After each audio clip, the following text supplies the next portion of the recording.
EP ที่5นะครับขอย้อนกลับไปพูดถึงใน EP ที่4ก่อนละกันว่าเขาเนี่ยได้ทิ้งท้ายปมอะไรให้เราได้รู้บ้างนะครับใน EP ที่4นะครับผมหลังจากที่ครูดารินเนี่ยได้รู้จากเติร์ดว่าสารเคมีของครูดารินที่หายไปนะครับผมอยู่กับพวกเด็กกีฟนะครับผมครูดารินเนี่ยก็เรียกแปงเข้ามาคุยนะครับแล้วถามว่าเธอเนี่ยเอานิสเอ็กดีเอของครูไปใช่ไหมแป้งเนี่ยก็ถึงก็งงเลยครับผมว่ามันคืออะไรแปงก็ถามครูดารินว่าแล้วมันคืออะไรครับครูดารินเนี่ยก็เลยคิดว่าหรือว่าแปงเนี่ยน่าจะไม่รู้เธอก็เลยบอกว่าถ้าเธอเนี่ยมีหลักฐานเมื่อไหร่ว่าพวกเด็กกิฟต์เนี่ยเอาไปพวกเธอเนี่ยโดนแน่แปงเนี่ยก็เลยนำเรื่องนี้นะครับผมไปปรึกษาเพื่อนๆแล้วเวฟเนี่ยก็เลยใช้ศักยภาพของตัวเองนะครับเพื่อดูในกล้องวงจรปิดจนเห็นว่าครูดารินเนี่ยเอาโน้ตบุ๊กของตัวเองที่ทุบจนแตกกระจายแล้วเนี่ยมาทิ้งที่กองขยะนะครับแล้วพวกเขานะครับผมก็ไปเอาโน้ตบุ๊กเครื่องนี้มานะครับซึ่งมันแตกกระจายมากๆเลยไม่คิดว่ามันจะสามารถกลับมาใช้งานได้แต่ด้วยศักยภาพของเวฟที่มันสุดยอดมากๆเลยเขาเนี่ยสามารถทำให้คอมที่มัน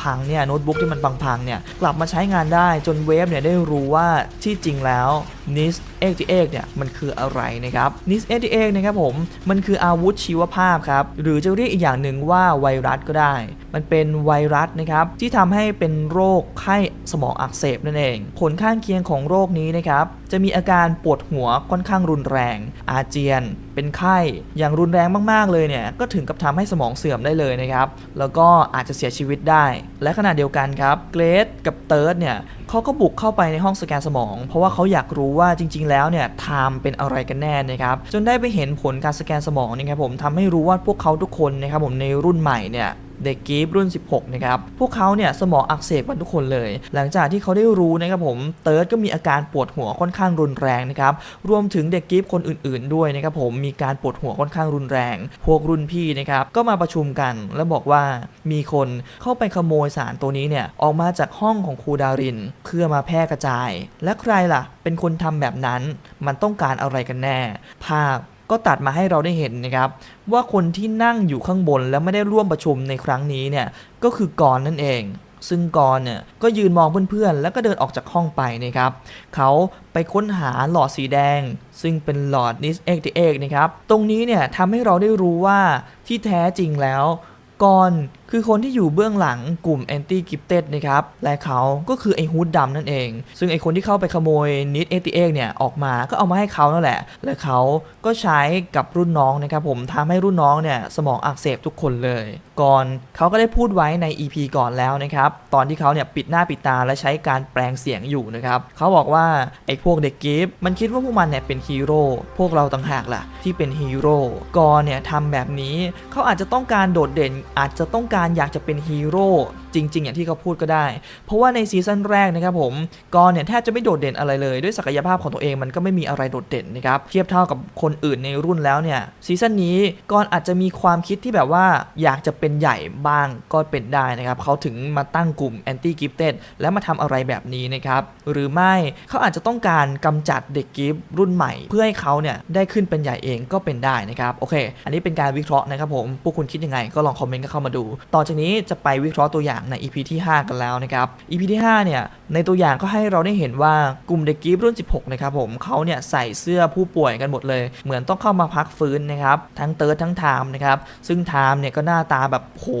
ปากซีดขอบตาค้ำเลยเหมือนแบบว่าป่วยไม่ไหวแล้วอ่ะฉากต่อมาครับก็ให้เราได้เห็นว่าพิเชษเนี่ยทำหน้าตาที่แบบว่าเหมือนจะกังวลอะไรมากมายอยู่ซึ่งน่าจะได้รู้เรื่องจากครูดารินแล้วว่านอกเหนือจากเขาจะไม่ได้นิส88เนี่ยกลับคืนมายังมีคนขโมยไปแพร่เชื้อเนี่ยให้กับเด็กกีฟรุ่น16อีกด้วยซึ่งเรื่องมันยิ่งบานปลายไปใหญ่เลยครับฉากต่อมาครับเป็นฉากที่ครูปอมผอ.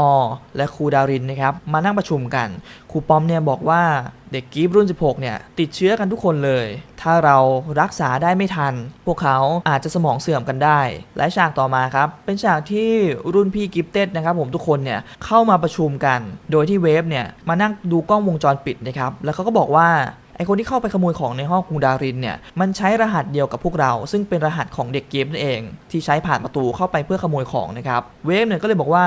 ต้องมี1คนในพวกเราเนี่ยแหละที่เป็นคนทำซึ่งเหมือนตรงนี้เนี่ยเวฟกับแปงเนี่ยเหมือนจะคุยกันไม่ลงรอยนะครับเพราะแปงเนี่ยขึ้นเสียงแล้วก็บอกกับเวฟว่าแล้วมึงตอบกูมาดิ ว่าเพื่อนเราคนไหนล่ะที่แม่งทำแบบนั้นน่ะแล้วเวฟก็ตอบกลับไปว่าแต่เรามีหลักฐานบางทีหลักฐานนั่นแหละที่มันผิดคือแปงแย้งแล้วก็เดินจากไปเลยครับอันนี้เหมือนกับว่าแปงเนี่ยจะไม่เชื่อว่าคนในกลุ่มของตัวเองนะครับผมจะทำเรื่องแบบนั้นเหมือนเขายอมรับไม่ได้อะไรประมาณนั้นนะครับปุณเนี่ยก็เลยบอกว่าเพื่อให้เรื่องนี้เนี่ยมันจบลงเราจะใช้ศักยภาพของแคร์นะครับผมโดยการดูว่าใครเป็นคนที่ทำเรื่องแบบนั้นนะครับซึ่งแคร์ศักยภาพของเขาก็คือการดูสีและบ่งบอกถึงความรู้สึกของแต่ละคนว่าตอนนี้เนี่ยรู้สึกอะไรอยู่นะครับซึ่งในขณะที่ดูอยู่ถ้าใครรู้สึกกังวลหรือรู้สึกแบบมีอะไรปิดบังเนี่ยสีมันก็จะออกมาให้เห็นจนแคร์เนี่ยรู้ว่าใครเป็นคนทำกันแน่นะครับและฉากมันก็ให้เราได้เห็นว่าแคร์เนี่ยกำลังจะเดินเข้าไปดูสีของกรนะครับซึ่งกรเนี่ยเขาก็ทำหน้ากังวลนะแต่หน้าตาของเขาดูเหมือนจะแบบว่าเศร้าๆไม่รู้ว่าตอนนี้เขากำลังปกปิดความรู้สึกของตัวเองหรือเปล่าซึ่งตรงนี้นะครับผมคิดว่า 1. แค่เห็นแค่อาจจะบอกเพื่อนๆและอาจจะทะเลาะกัน 2. แค่เห็นแต่แค่อาจจะไม่บอกใครเพราะว่าแคร์เนี่ยกับกรก็สนิทกันด้วยความที่เป็นเพื่อนกันมาก่อนและกรเนี่ยก็ชอบแคร์นะครับแคร์อาจจะแบบว่าไม่บอกใครแต่อาจจะไปคุยกับกรว่าเอ้ยทำแบบนี้ทำไมล่ะและอาจจะเตือนกรให้กรหยุดก็ได้และ 3. แคร์อาจจะไม่เห็นก็ได้นะครับผมเพราะว่ากรอาจจะแสดงความรู้สึกอย่างอื่นให้แคร์เห็นแต่จริงๆแล้วถ้าเราดูในซีซั่นแรกข้อ3เนี่ยของผมเนี่ยตัดทิ้งไปได้เลยถ้าใครเนี่ยมีหลายความรู้สึกแคร์สามารถมองเห็นสีสลับกันได้เลยนะครับแล้วพวกคุณล่ะครับผมคิดเหมือน1 2 3ของผมไหมหรือมี4 5 6ก็ลองคอมเมนต์กันเข้ามาดูว่ามันน่าจะเป็นไปยังไงแต่ถ้าย้อนกลับไปนะครับผมใน EP ที่4นะครับตอนที่แปลงเนี่ยกำลังนั่งอัดคลิปของตัวเองอยู่ที่พูดว่าเราคิดว่าเราชนะแต่มันดำเนินไปถึงจุดจบต่างหากซึ่งภาพมันก็แฟลชออกไปนะครับผมให้เห็นฉากที่มีเด็กกิฟรุ่นใหม่เนี่ยปวดหัวซึ่งเราก็ได้เห็นใน EP นี้แล้วก็จะมีฉากหนึ่งครับเป็นฉากที่ปุณนะครับทะเลาะกับกรซึ่งน่าจะเป็นการทะเลาะกันที่ยิ่งใหญ่มากๆเลยนะเหมือนจะแบบว่าเอาจริงเอาจังกันมากอ่ะปุณนะครับเข้าไปบีบคอกรแล้วเหมือนตอนนี้เนี่ยศักยภาพของปุณเนี่ยน่าจะควบคุมไม่ได้บุคลิกก้าวร้าวของเขาเนี่ยน่าจะออกมานะครับแต่ว่าในซีนนี้ไม่มีคนอื่นนะนอกจากปุณกรแล้วก็แคร์นะครับซึ่งปุณเนี่ยกำลังพูดอะไรอยู่กับกรอยู่และแคร์เนี่ยก็ทำหน้าแบบว่า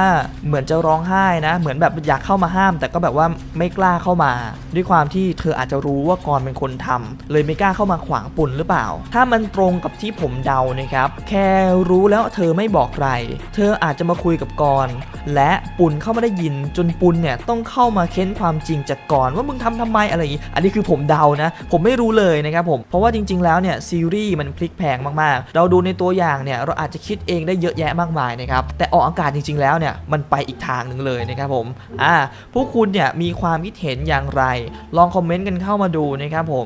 มมาทำการวิเคราะห์ตัวอย่างเพียงเท่านี้นะถ้าผิดพลาดประการใดขออภัยไว้ณที่นี้ด้วยละกันย้ำอีกทีหนึ่งละกันนะครับขณะที่ผมมาทำการวิเคราะห์ตัวอย่างอยู่ณตอนนี้นะครับ EP ที่5ยังไม่ได้ออกอากาศนะครับผมถ้าออกอากาศแล้วตรงหรือไม่ตรงก็เข้ามาคอมเมนต์บอกกันหน่อยละกันนะครับเพราะว่ายังไงเราก็จะได้รู้ใน EP ที่5ตอนที่ออนแอร์แล้วนี่แหละครับเนื้อหาตรงไหนผิดพลาดประการใดขออภัยไว้ณที่นี้ด้วยกันอย่าลืมกดไลค์กด Subscribe กดแชร์กันด้วยอย่าลืมกดกระดิ่งเพื่อไม่พลาดคลิปต่อๆไปแล้วเจอกันใหม่ในคลิปหน้าสำหรับวันนี้ไปแล้วครับ